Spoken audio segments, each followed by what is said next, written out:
Hello students. आज हम नए टॉपिक पे बात करेंगे जो है हमारा मुगल कालीन राजस्व प्रणाली। मुगल काल में आय के स्रोत क्या थे, राजस्व कहाँ से एकत्रित होता था, उसके बारे में हम आज विस्तार से चर्चा करेंगे। तो मूल रूप से मुगल काल में राजस्व के जो स्रोत थे उनको दो भागों में विभाजित किया गया था। पहला पार्ट था आपका केंद्रीय आय के स्रोत और दूसरा भाग था आपका स्थानीय आय के प्रमुख स्रोत। भूमि कर के बंटवारे को सुव्यवस्थित रूप से इकट्ठा करने के लिए या उसको संचालित करने के लिए मुगल काल में भूमि को तीन प्रकार के भागों में बांटा गया था। पहला प्रकार था भूमि का आपका खालसा भूमि, जिसे शाही भूमि भी कहा जाता था। और इस भूमि से जो भी टैक्स आपका इकट्ठा होता था, जो भी भूमि कर राजस्व एकत्रित किया जाता था, वो सीधा सीधा राजकोष, शाही राजकोष के अंदर, शाही खजाने के अंदर जमा कराया जाता था। दूसरा प्रकार था आपका जागीरी भूमि। बेसिकली जो अलग अलग जागीरें थी, अलग अलग जो क्षेत्र थे, उन क्षेत्रों में जो प्रमुख सरदार थे, जो विशिष्ट व्यक्ति थे, उन्हें मुगल काल में उनके वेतन के बदले में कुछ जागीर का, भूमि का एक छोटा टुकड़ा दिया जाता था, जिसे जागीर कहते थे। और इस जागीर से उस सरदार को टैक्स वसूली का अधिकार दिया जाता था, जो उसके वेतन के रूप में होता था। टैक्स वसूली के अलावा इन जागीरदारों को किसी भी प्रकार का कोई भी प्रशासनिक अधिकार मुगल काल में नहीं दिया गया। तीसरे प्रकार की जो भूमि थी उसे सरयू गाल के नाम से जाना जाता था, जिसे मदद ए माश की भूमि कहते थे। और ये बेसिकली अनुदान के रूप में मुगल काल के जो प्रमुख साहित्यकार थे, जो इतिहासकार थे उस समय के, कोई धार्मिक संबंधित व्यक्ति थे या धर्म से संबंधित जो व्यक्ति थे, उन व्यक्तियों को इस प्रकार की भूमि प्रदान की जाती थी अनुदान के रूप में, जिसे मदद ए माश के नाम से जाना जाता था। और ये ज़्यादातर अन्न उपजाऊ भूमि होती थी, जिसमें किसी प्रकार का कोई फसल नहीं होती, वो अन्न उत्पादक भूमि होती थी। अकबर के शासनकाल में, मुगल काल में शेर शाह सूरी द्वारा जो जब्ती की प्रथा प्रारंभ की गई थी, उसी को कंटिन्यू किया गया, उसी को बनाए रखा गया। और जिसमें राई की प्रणाली प्रचलित थी। और इसमें भूमि कर जो था वो भूमि के कुल उत्पादन का 1/3 भाग तक लिया जाता था। किंतु जाप्ती की जो प्रथा थी, जिसे जाप्तीय हरसाला के नाम से भी जाना जाता है, इस प्रणाली के अंतर्गत बहुत ज़्यादा खर्च होता था, ये अत्यंत महंगी थी, इसमें बहुत सारे दोष भी विद्यमान थे। इसलिए 1568 ईस्वी में शिहाबुद्दीन अहमद की सिफारिश पर इस व्यवस्था को मुगल काल में समाप्त किया गया और इसके स्थान पर नस्क तथा कनकूत नामक नई व्यवस्थाएं लागू की गई। जाप्तीय हरसाला की प्रणाली भूमि की पैमाइश एवं गल्ले की किस्म के आधार पर प्रचलित थी और यह मुख्य रूप से बिहार, इलाहाबाद, मालवा, अवध, आगरा, दिल्ली, लाहौर और मुल्तान में लागू की गई व्यवस्था थी। उस समय के कतिपय जो इतिहासकार थे, उनका ऐसा मानना था कि नस्क तथा कनकूत कर निर्धारण की कोई विशिष्ट प्रणाली नहीं होकर केवल कृषि कर का लेखा जोखा, उसका जो है रिकॉर्ड रखने की एक व्यवस्था थी, जिसे नस्क तथा कनकूत के नाम से मुगल काल में जाना जाता था। और ये व्यवस्था मुख्य रूप से बंगाल, गुजरात, काठियावाड़ के प्रदेशों में संचालित की गई, इसको प्रचलित किया गया इन प्रदेशों के अंदर। फिर अकबर ने जब गुजरात की विजय कर ली तो भू राजस्व में उसने विशेष रुचि ली और रुचि के फलस्वरूप 1573 में बंगाल, बिहार और गुजरात को छोड़कर समस्त उत्तर भारत में एक नवीन व्यवस्था को जन्म दिया गया भू राजस्व के लिए, जो थी आपकी करोड़ी व्यवस्था। और इसके लिए लगभग अकबर ने 182 किरोड़ी सरदारों को नियुक्त किया, जिसका मुख्य कार्य 1 करोड़ दाम राजस्व के रूप में एकत्रित करना डिसाइड किया गया। अकबर के शासनकाल के ही 24वें वर्ष में, लगभग 1580 ईस्वी में, आईने देशाला, जिसे टोडरमल बंदोबस्त भी कहा जाता है, क्योंकि इस व्यवस्था को सिस्टोमेटिक ढंग से डेवलप करने में, विकसित करने में टोडरमल का विशेष योगदान था और टोडरमल द्वारा ही इस व्यवस्था को मुगल काल में इजाद किया गया था। इसलिए इसे टोडरमल बंदोबस्त के नाम से इतिहास में जाना जाता है।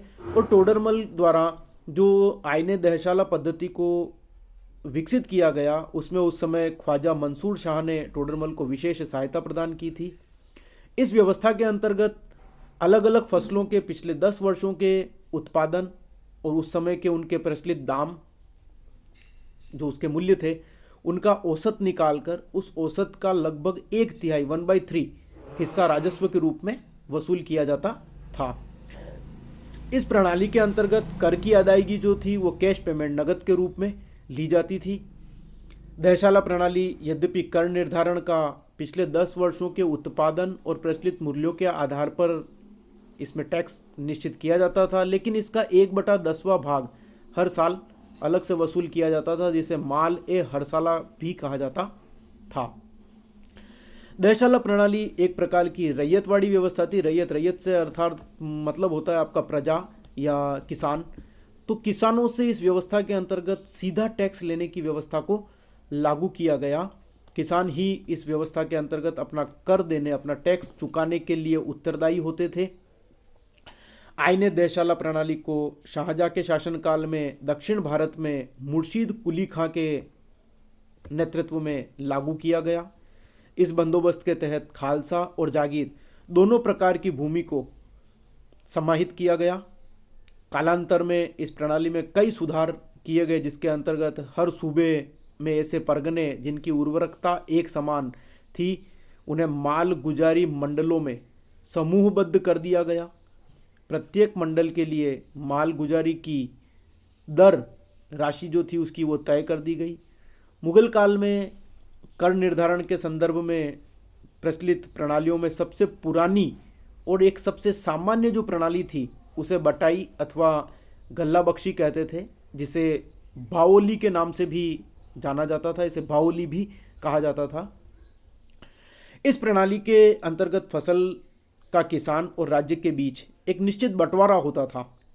एक निश्चित अनुपात में इसको डिवाइड किया जाता था, जिसमें उपज का 1/3 भाग राज्य के अधिकार में लिया जाता था। इस प्रणाली में राजस्व निर्धारण जो है वो मूल रूप से 3 प्रकार से होता था। पहला आता था आपका खेत बटाई। खेत बटाई से मतलब जो खेत में तैयार फसल होती थी उसे खेत में ही बांट लिया जाता था, इसे खेत बटाई कहते थे। दूसरा था आपका लंक बटाई।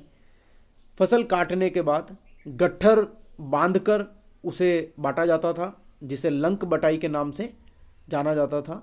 और तीसरी जो व्यवस्था थी इस काल में उसे राशि बटाई के नाम से जाना जाता था, जिसमें अनाज तैयार होने के पश्चात राज्य और किसान दोनों इसको आपस में बंटवारा करके बांटते थे। बटाई प्रणाली जो थी इसमें किसान का अनाज के रूप में कर देने के लिए स्वतंत्र था, किंतु तिजारती फसलों कपास, नील, तलहन, ईख आदि का जो टैक्स था वो किसान को कैश पेमेंट नकद के रूप में ही देना पड़ता था। ये बटाई प्रणाली जो थी मुख्य रूप से कश्मीर, काबुल के कुछ भाग और सिंध के क्षेत्रों में प्रचलित रखी गई। बटाई प्रणाली के बाद में आपके जो कनकूत प्रणाली बटाई का ही एक संशोधित रूप माना जाता था। इसे दानाबंदी भी मुगल काल में कहा गया है। दानाबंदी शब्द इसके लिए प्रयुक्त किया गया है। इसके अंतर्गत आपके भूराजस्व निर्धारण के लिए अकबर ने जो जमीन थी उस समय की जितनी भी भूमि थी उसको 4 भागों में डिवाइड करके और उसके ऊपर टैक्स आरोपित किया था। पहले प्रकार की भूमि थी जिसे पोलज भूमि के नाम से कहा गया। यह वह भूमि थी जिसमें प्रतिवर्ष खेती होती थी। दूसरे प्रकार की भूमि जिसे परती भूमि कहा जाता है, यह भूमि जब भूमि पर बुआई नहीं करके उसे उर्वरकता प्राप्त करने के लिए, उसकी उत्पादन क्षमता को बढ़ाने के लिए इसको बिना जोते छोड़ दिया जाता था, उसे परती कहते थे। मतलब एक बार इसको जोता जाता था और एक बार इसे खाली रखा जाता था ताकि उसकी उर्वरक क्षमता बढ़ सके। तो इस प्रकार से जो भूमि थी जिसे एक वर्ष छोड़कर एक वर्ष पर बोया जाता था उसे परती भूमि के नाम से मुगल काल में संबोधित किया गया है। तीसरी भूमि थी उसे चाचर के नाम से जाना जाता है। ये बेसिकली एक बार बोई जाती थी और लगभग 3-4 वर्षों के लिए इसे वापस बिना फसल उत्पादन किए छोड़ दिया जाता था। और चौथे प्रकार की भूमि जो थी उसे हम बंजर भूमि के नाम से जानते हैं, जो 4 या 5 वर्षों या इससे भी अधिक समय में केवल एक बार जोती जाती थी, जिससे केवल एक बार फसल ली जाती थी। इस प्रकार अकबर के शासन काल में, मुगल काल में जितनी भी भूमि थी उसको 4 भागों, ओलच, परती, चाचर और बंजर के रूप में विभाजित कर दिया गया था। काश्त जो था, खेती उसी भूमि पर की जाती थी और भूमि कर उसी पर से लिया जाता था। क्षेत्रफल की इकाई इस समय मुगल काल में बीघा के रूप में मानी जाती थी। अकबर ने सूर्य गणना पर आधारित इलाही संवत चलाया, इसे फसली संवत भी कहा जाता है।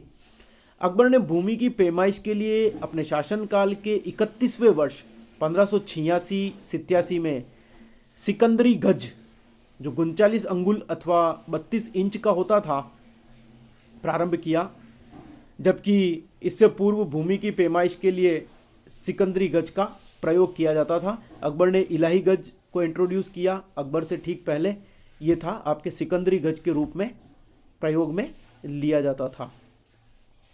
शाहजहां के शासनकाल में नाप की जो इकाई थी इसमें पुनः परिवर्तन हुआ। उसने 2 नई नाप, जो 2 नए गज थे उनको प्रारंभ किया, जिसमें एक था बीघा ए इलाही और दूसरा था दीरा ए शाहजहानी, जिसे बीघा ए दफ्तरी के नाम से भी जाना जाता है।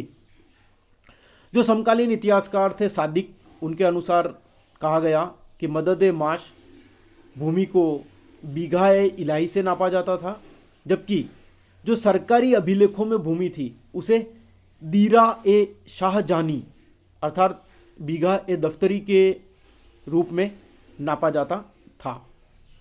जब औरंगजेब का शासनकाल आया तो औरंगजेब के शासनकाल में बीघा ए दफ्तरी का प्रयोग पूरी तरह से बंद कर दिया गया, किंतु बीघा ए इलाही मुगल काल के अंत तक चलता रहा। मतलब आपके जो नाप की इकाई थी बीघा ए इलाही, जो अकबर द्वारा प्रारंभ की गई थी, वो औरंगजेब और मुगल काल के अंत तक एज इट इज़ चलती रही। इसके अलावा अकबर ने तनब, जिसे कहते हैं तंबू की रस्सी, तनब तंबू की रस्सी के स्थान पर जरीब, जिसमें एक बांस का डंडा लगा होता है और लोहे की कड़ियाँ उसमें इस तरीके से जुड़ती है, तो वो व्यवस्था उसने लागू की, उसका प्रचलन प्रारंभ किया। और जरीब का प्रयोग करने वाला पहला शासक अकबर था। ये एक विशेष बात है कि जरीब का प्रयोग जो है वो पहला शासक अकबर द्वारा या अकबर के शासनकाल में किया गया।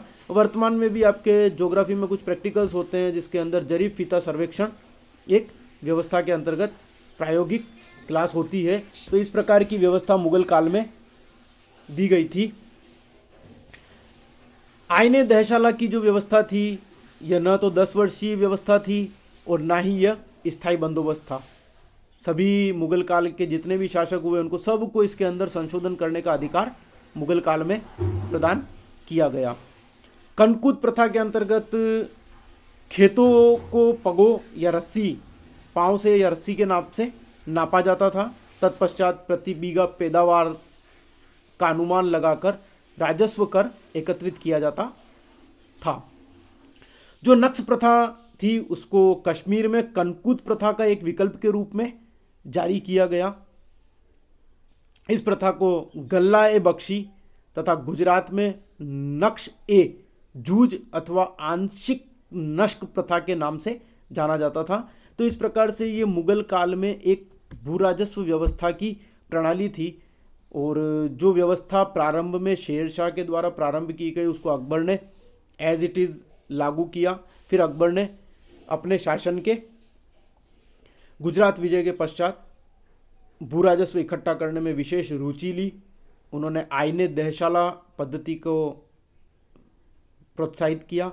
टोडरमल द्वारा इस व्यवस्था की इजाद की गई और ये व्यवस्था धीरे धीरे मुगल काल के अंदर आपके राजस्व एकत्रित करने की एक बहुत अच्छी व्यवस्था लागू हुई, जिसमें मुगल काल में अकबर के उत्तराधिकारियों द्वारा भी समय समय पर अनेक संशोधन किए गए और संशोधित रूप में यह व्यवस्था सदैव पल्लवित होती गई, बढ़ती गई और मुगल काल में एक बहुत अच्छा राजस्व जो है वो एकत्रित हुआ, जिसी के कारण मुगल काल में हिंदुस्तान में आर्ट एंड आर्किटेक्चर का सबसे ज़्यादा डेवलपमेंट हो सका।